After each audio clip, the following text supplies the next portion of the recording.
Hi everybody, welcome back to Love What You Eat, yet again with a new episode, and always my mother Franca. Today we're going to be showing you guys something that you can make for the Easter holidays. Ma, what are we making today? A very popular pie, crostata di Riso e ricotta. And we'll show you just how to make it coming up next On Love What You Eat.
Alright, so we are getting ready to make the filling of the pie, very similar to what we already have up on our channel. I'll link those two videos above, link you also the Easter playlist, but we're giving you guys a new version, something that is, new for you guys, but old because my mother would do this way back when. What we have here is arborio rice that we've already cooked off in some milk and some orange peels. We have sugar, full fat ricotta cheese, we have the zest of an orange and some eggs, and that'll be the base of our filling. And the pie crust that we will be making is the exact same pie crust that you have seen on our channel numerous times, specifically in the Easter ricotta pie video as well as the Pastiera di Grano video. So that is basically the pie that we will be making for Easter time to show you guys a different spin. You can use different types of rice, but we would suggest the arborio rice is the rice that you make for risotto. It makes it a little bit more of a grain, so kind of like the cousin of the grano, the other type of video. It makes it a little bit more of a hearty bite. That's right. Yeah, so we will get it on a closer look, show you guys how to whip this filling up, put it in the fridge, and then we'll make the pie dough, because that pie dough is pretty quick. Once it's done, Once it's done, you roll it out right away, and then we'll add the filling, and in the oven it goes. in the oven it goes. So we are separating the eggs because we only need the... We only need the egg yolks in the So mixture. it's going to be 4 egg yolks. We will reserve the whites for a nice omelet the next day. Yeah.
the filling is ready.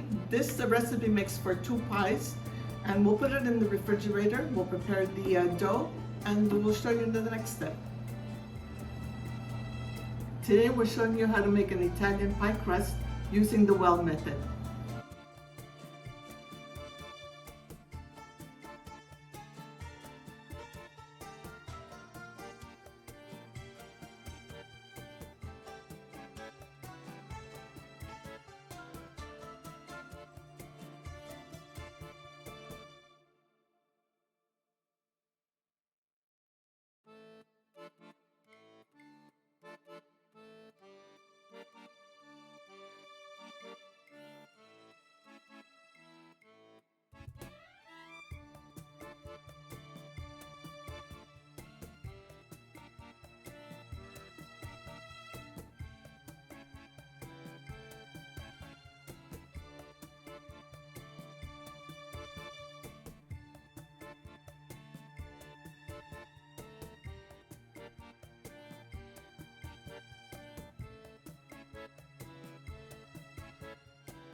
So very simple technique. You just beat the eggs and sugar together. And then you add your room temperature butter. You work it a little bit with the fork, and then obviously the best tools that God created, your hands. And then you'll lightly start to bring in some of the flour to incorporate. That's right. And then once it's not as runny, you start to work it with your hands. That's right. Yeah. You got it, Nancy. Okay, at this point,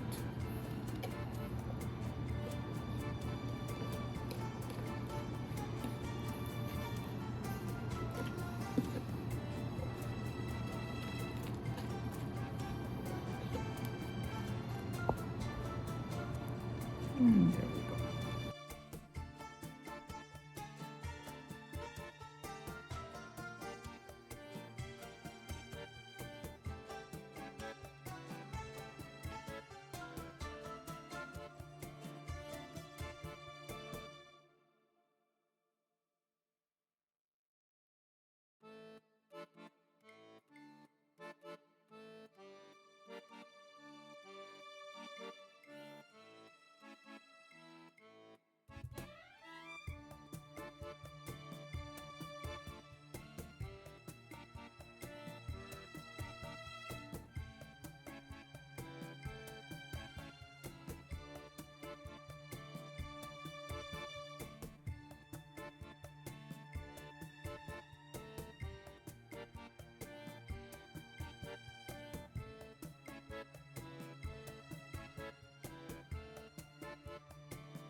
There you go. So you can keep this in saran wrap, and you can keep it in the freezer for any time that you want to bake any type of pies or stuff. Yes, definitely. Yeah. Maybe for up to a month. I wouldn't put more up to a month. And once you have your dough ready, I mean, you could put whatever filling you would like in it. And this is something that doesn't have to chill prior to rolling. We can make this dough and straight away roll it out and fill it up in your tin. That's right. Just gonna eyeball it here, cut it in half.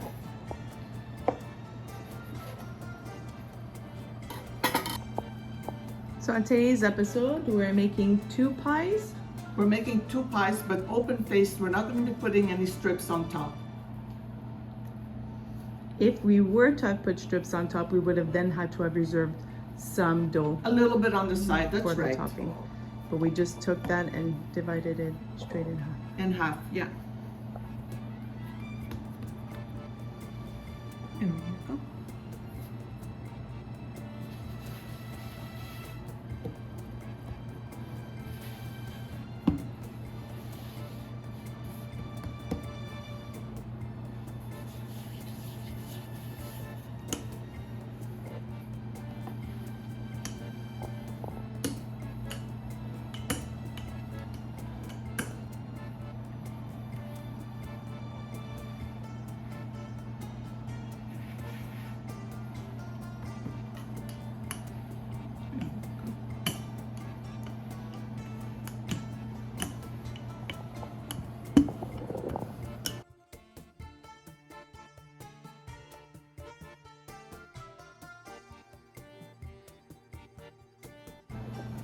There we go.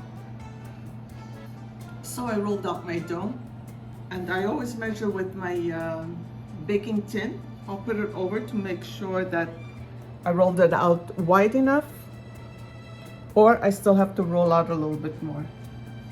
I think we're almost good to go with this one.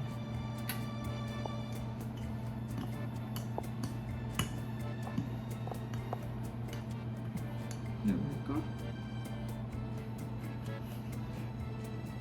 So I'm gonna roll the dough over my rolling pin. That'll be easier to put in the baking dish.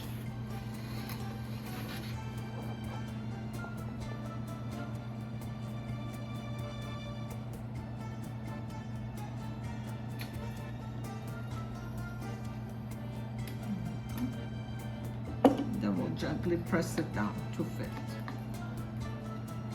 If it breaks, it doesn't matter. You can always patch it up.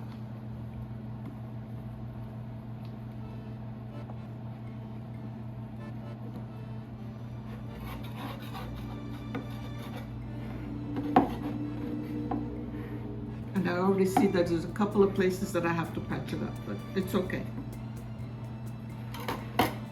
Just take a little piece and patch up where it's necessary.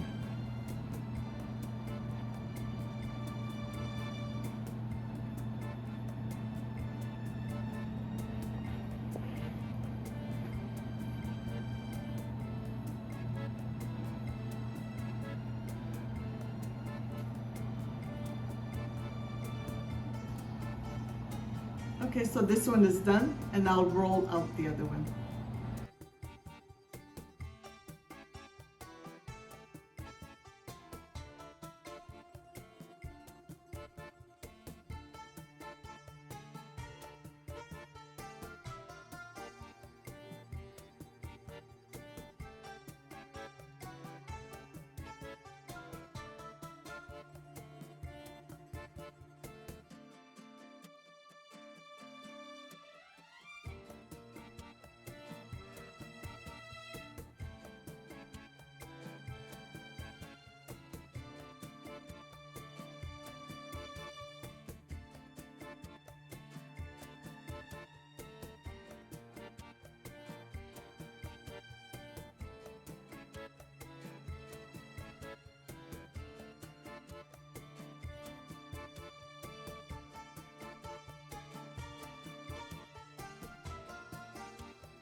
So they're almost ready to go into the oven. We're going to put them on a lined baking sheet just in case they spill. I mean, you don't want your oven too dirty. And we're going to put it in a preheated 350-degree oven for about a good hour. But around the 45-minute mark, give it a little bit of a check because everybody's oven is different.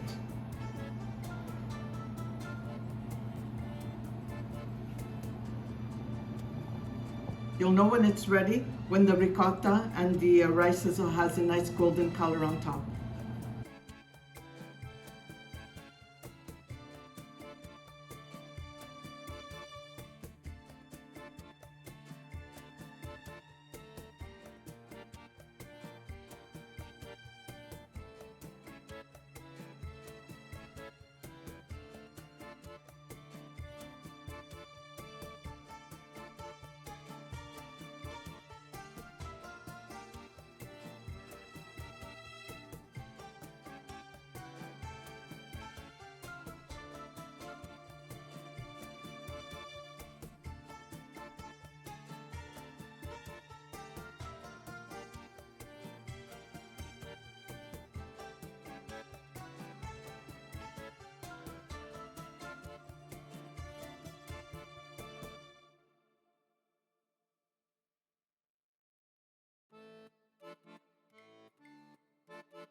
Here you go, super simple, very delicious.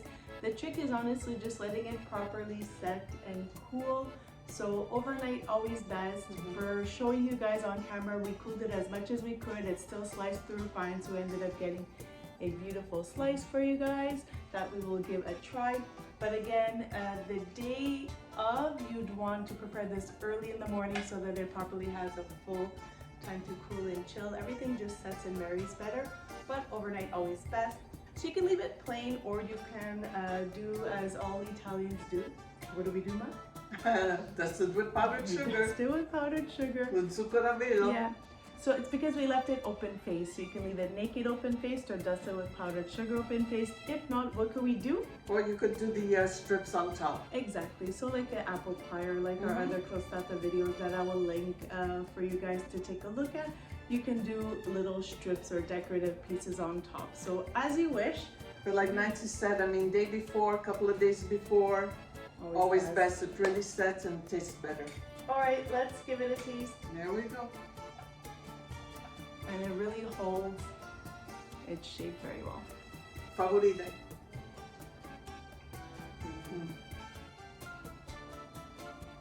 It's beautiful, silky, smooth, creamy, really nice. It's so good. And the rice is cooked perfectly because we stopped it at a nice al dente. It continues to cook in the oven, nice and slow. So it's a perfect type of texture in the center, rich and creamy, but very filling. Perfect pie crust. Super, and super I don't know if you taste like the little hint of orange. That really refreshing. It's really such a nice little difference from the lemon that we usually do, but you choose whichever citrus that you like. We ended up doing the orange in this one. You can put lemon or even both, a little bit of both. So nice and subtle, but it gives such a nice little touch of flavor. Not overly sweet, just the right amount of sweetness. This is perfect with a nice cup of coffee and always your family around. So this is a dessert made for Easter time. We hope you guys give it a try. If you do, let us know in the comments down below. You can check this recipe out also on our website at www.lovewhatyoeat.net, where you'll be able to have all these step-by-step directions, as well as the photos to aid you along visually while recreating this recipe. We hope you guys give it a try. Happy Easter to all. Enjoy with your loved ones. Enjoy the time off and just get back in the kitchen, make some memories, have some laughs, and as always, continue to love what you eat. Love what you eat. Bye for now. Ciao. Buona Pasqua.